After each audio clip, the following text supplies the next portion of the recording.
Bismillahirrahmanirrahim. Assalamualaikum warahmatullahi wabarakatuh. Alhamdulillah wassalatu wassalamu ala Rasulillah sayyidina Muhammadin abdillah wa ala alihi wa sahbihi wa man wala. Wala haula wala quwata illa billah.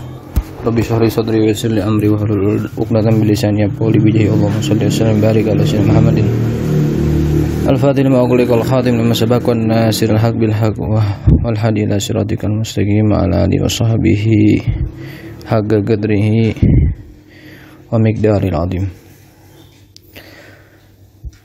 Kita akan membahas tentang fadlus salat ala Nabi sallallahu alaihi wasallam.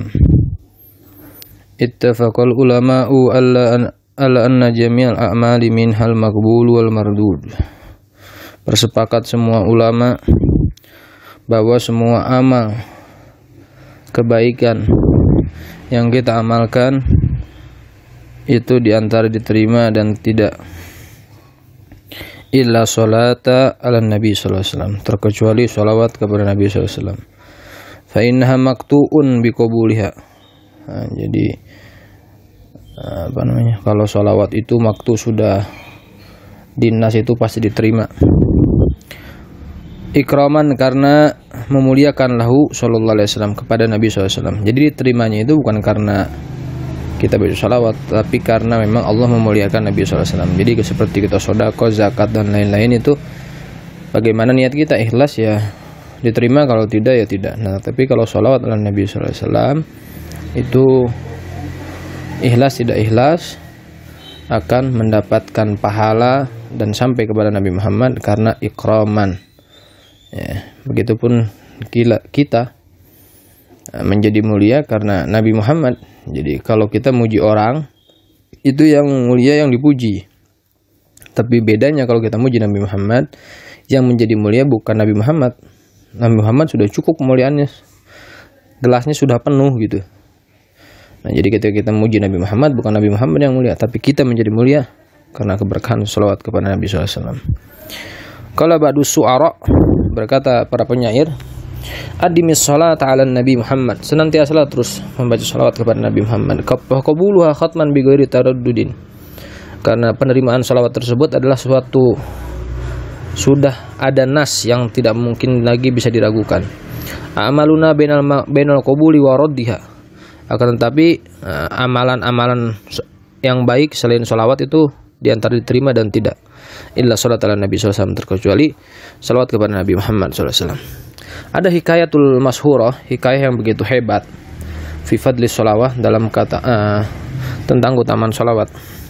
Di sini dikatakan lama khalaqallahu subhanahu wa ta'ala Hawa, tatkala Allah menciptakan Sayyidatina Hawa, ibunda kita semua, ibunda manusia di alam jagat raya ini, Hawa, Sayyidah Hawa, nadhar Adam, melihat Nabi Adam, ilaiha, kepada Sayyidina Hawa, terpesona dengan Sayyidina Hawa. Ya Rabbi, langsung Nabi Adam berdoa kepada Allah, hai Allah, jawizni minha, kawinkan saya dengan dia. Makanya Allah Subhanahu wa taala bertanya, faqala, maka Allah Subhanahu wa taala bertanya kepada Adam, wa ma mahruha ya Adam, apa maharnya? Nah, disinilah berarti ada ketentuan, ada keharusan ketika kita menikah itu ada maharnya. Ya di sini dalilnya, ketika Nabi Adam menginginkan minta Sayyidina Hawa untuk beliau nikahi karena pertama kali melihat, ditanya oleh Allah mahruha, ini sudah jadi dalil, sudah jelas bahwa setiap pernikahan harus ada mahar. Wa mahruha ya Adam, dan apa itu maharnya Adam? Maka ya Rabbi, maka Allah Subhanahu wa taala bertanya kepada Sayyidina Adam, ma'alam, dijawab oleh Sayyidina Adam, saya tidak tahu ya Allah apa yang harus saya berikan mahar untuk Sayyidah Hawa. Qala Allah tabaraka wa ta'ala, maka Allah Subhanahu wa taala berfirman, ya Adam, wahai Adam, sholli ala Muhammadin asra maratin, bacalah salawat 10 kali. Wa shalla Adam, kemudian Nabi Adam membaca salawat alih kepada Nabi Muhammad SAW, kama amaruhu, sebagaimana telah diperintahkan oleh Allah Subhanahu wa taala. Fajawwajahu Allah Subhanahu wa taala minha, maka Allah Subhanahu wa taala mengawinkan Sayyidina Adam dengan mahar salawat 10 kali. Jadi intinya kalau mahar itu jangan usah besar-besar ya. Jadi jangan mentang-mentang gengsi kaya gitu. Jadi harus besar maharnya ketika itu saya terima nikahnya, terus karena mahar ya kan. Mahruha itu nggak usah besar-besar, karena Nabi Adam pun hanya membaca salawat kepada Nabi Muhammad SAW 10 kali, akhirnya sah menjadi nikah, dia nikahkan oleh Allah Subhanahu wa taala dengan Sayyidah Hawa.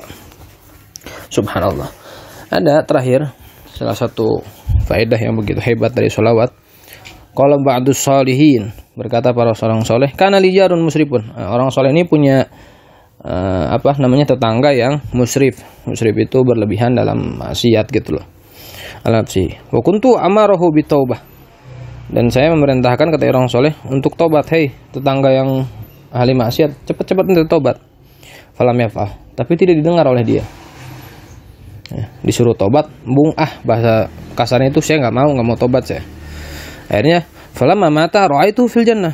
Tatkala dia mati, seorang tadi yang maksiatnya itu dahsyat, yang dinasihatin oleh ulama suruh tobat nggak mau, tatkala mati ra'aitu fil jannah. Aku melihat, si orang saleh ini melihat orang tadi yang ahli maksiat tadi di surga. Fakultu lahu, akhirnya aku bertanya dan keanehan, bimanil tahadil manzilata. Karena apa ente bisa masuk surga sedangkan ente ahli maksiat? Surga mahia balas, tidak ada surga yang balas. Ente ahli maksiat kok bisa masuk surga, kata orang soleh ini. Karena apa ente bisa masuk surga? Qala, maka menjawab si ahli maksiat tadi, hadartu muhaddisan.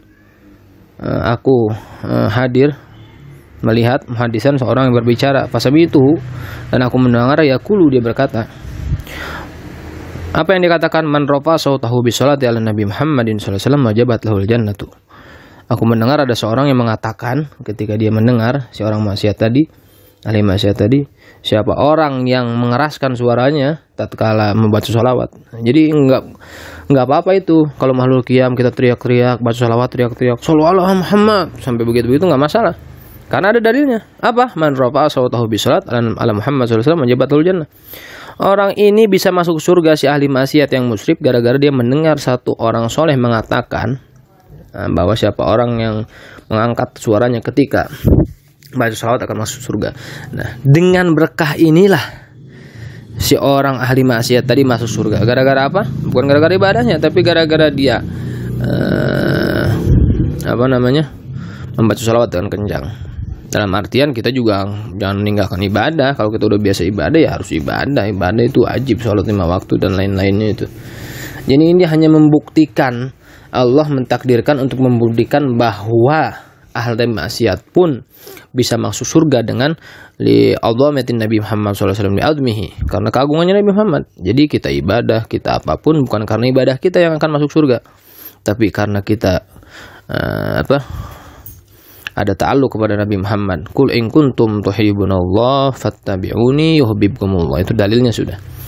Jadi hikayat ini bukan menyuruh kita untuk tidak ibadah ya hanya salawat saja, bukan, tapi ini Allah membuktikan bahwa keagungan itu adalah semuanya milik Nabi Muhammad. Laulaka ya Muhammad ma khalaqtul aflaq.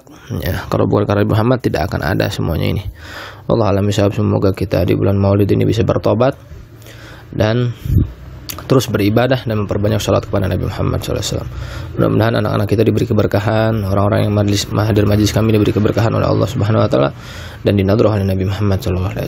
Wassalamualaikum warahmatullahi wabarakatuh.